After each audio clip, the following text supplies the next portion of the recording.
જે માનનીય હાઈકોર્ટનો નિર્દેશ છે આ મુજબ જે પણ આસામીઓ જે છે જેને સરકારી જમીન ઉપર મકાન બનાવ્યા છે અને જિલ્લા વહીવટી તંત્ર દ્વારા આખી પ્રક્રિયા પૂર્ણ કરવામાં આવી છે.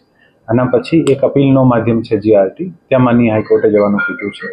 આ લોકો જીઆરટીમાં અપ્લાય કરીને અને એઝ જે હાઈકોર્ટે ઇન્સ્ટ્રક્શન કર્યા છે, માનનીય હાઈકોર્ટે ઇન્સ્ટ્રક્શન ઇસ્યુ કર્યા છે કે 3 મહિનામાં જીઆરટી જે પણ નિર્ણય લેશે, તો જ્યાં સુધી જીઆરટીમાં નિર્ણય ચાલુ છે ત્યાં સુધી ઓફકોર્સ ડિસ્ટ્રિક્ટ વહીવટી તંત્ર કંઈ નહીં કરી શકે. જીઆરટીનો નિર્ણય આવ્યા પછી જે પણ અનુષાંગિક પગલાં લેવાના હશે એવી રીતે અમે આગળ વધીશું.